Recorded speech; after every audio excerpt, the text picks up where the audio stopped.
What's up, Jet fans? So I just watched the Jets game 2, Jets at Dallas. Um, a 30-10, pretty devastating loss. Before I jump into the game, I want to talk about my overall feelings. And overall, I'd say before this game, I felt a lot more optimistic. Like even with the Aaron Rodgers injury, the way the team rallied after that injury, I think showed a lot of character and a lot of skill and talent that they had. And so they won the game. They beat one of the best teams in the NFL. And let's be honest here, Aaron Rodgers didn't have anything. He didn't do anything, at least on paper, anyways. And so without Aaron Rodgers, they beat one of the best teams. So it kind of gave me hope. Oh, they're actually still a competitive team and a playoff caliber team. Because I think most people would say the Bills are a playoff caliber team, and the Jets beat them. Um, in very exciting fashion, and maybe some of that momentum and stuff would carry over. But that is just not the case. They lost 30-10, and it really, you know, and at the end I'll kind of jump into my feelings about that, but that's not great to have so much momentum coming into this game, I think, and then losing like that. They just couldn't get anything done. But let's just jump into it. So first, the offense. I'm gonna start with Garrett Wilson, who looks really good, and he had a really big, but the only touchdown in the game for a giant reception. And he looks really good. He got a little injured at the end of the game, but the announcers didn't seem too worried, so they pulled him out. But I think it's mostly because they were losing so big. Why even risk it if he's just not feeling great? Um, so I hope he's okay because I couldn't live in a world where Aaron Rodgers gets injured one game and then Garrett Wilson gets injured the next game. That'd be absolutely devastating. Um, but now to get into the negatives, the O line looks terrible. I know the Dallas Cowboys have Micah Parsons and a good pass rush. Micah Parsons is one of the best players in football on either side of the ball. Um, but this O line looked terrible. It really did. And I can't even evaluate Zach Wilson, and I'll try to, but it's really hard because he couldn't get anything done, and it's not his fault at all. Um, and more specific, I think Mekhi Becton, who I've never been a big fan of, but he played really terrible, and just this whole offensive line played terrible. Um, they couldn't even get any screen passes done or anything like that, like easy quick passes. They couldn't get that done because the O line was so bad.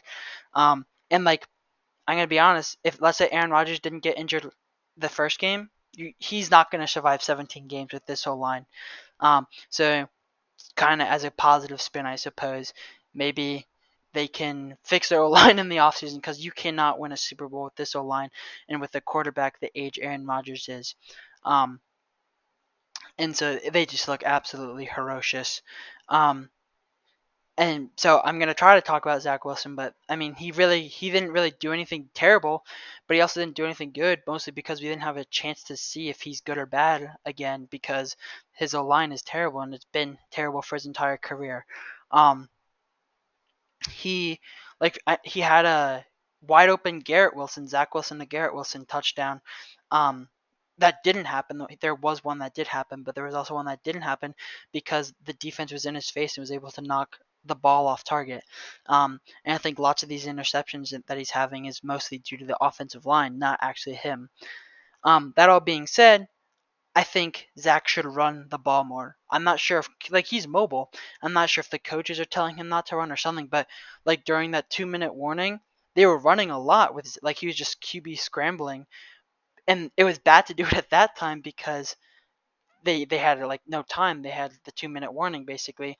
But if they did that early on in the game, I think that would have gotten the offensive going if he was kind of more a scrambly quarterback. And so I hope to see that adjustment. I think he can't throw with he has great receivers obviously, but he can't throw with this offensive line because it breaks down. So he's got to run it more, which I mean might get him injured, but I think that's what he has to do. Um, Now going into the defense, are supposed to be our heroes on this team. They gave Dak Prescott his best start in an NFL game. That was this game, which is not great to see, and I just don't think the defense looked that great. People were saying, "Oh, this could be like the Chicago Bears Super Bowl winning defense." Maybe, but this game they did not look like that at all. Um, and the problem is, it's not entirely their fault because they were on the field for so long because the offense really couldn't do anything. So like time of possession wise, and they were getting gassed, I think. But the Jets need this defense to be like the Bears Super Bowl winning defense or any legendary defense you can think of because this offense isn't good enough. So if you have any, I wouldn't say Super Bowl chances, those are kind of gone probably, but if you have any playoff chances, you need this defense to be a top defense. In this game, they did not look like it at all. I know the Cowboys are a good offense, but they're not. Like I think the Bills are a good offense, and they dominated that game. And they did not dominate this game, and they just really did not look good. Hopefully, like I think, anyways. So I'm not trying to be a down or anything. I think this is not the norm, but it's just a warning sign that the defense did not look like it was supposed to look, and it did look like it was supposed to look last game. So that's just weird. So hopefully, this is kind of a blip in the radar and not actually any trend. So in conclusion, I don't mean to be it. Maybe it's because I'm a Jets fan. I don't know, but I'm already thinking about next year. I think next year, Aaron Rodgers, he's going to be back. He's so motivated to be back. I think his teammates see that he's motivated and will kind of match that motivation. And he's going to come back with a vengeance. We saw it with when the Packers drafted a quarterback. That's when he was a 2-time MVP because he came with a vengeance, and he made his team that he didn't like better. But anyways, so now he's coming to a team that he does like, and he's coming back with a vengeance.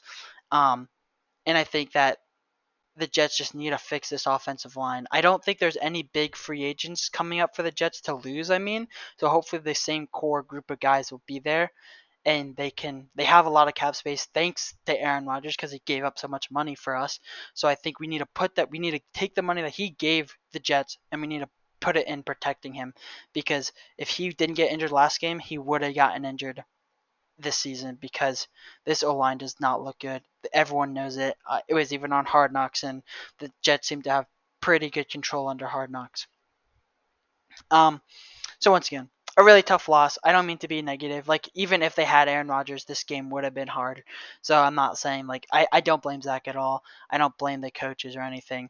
Um, so it's a tough game, and they go play the Patriots next week. So that's going to be a tough game too. But on paper, anyways, it's a winnable game. So if the Jets can the Jets can get a winning record 2-1, I'd be happy with that, especially with what's happened to them. Anyways, thanks for watching. Don't forget to like and subscribe.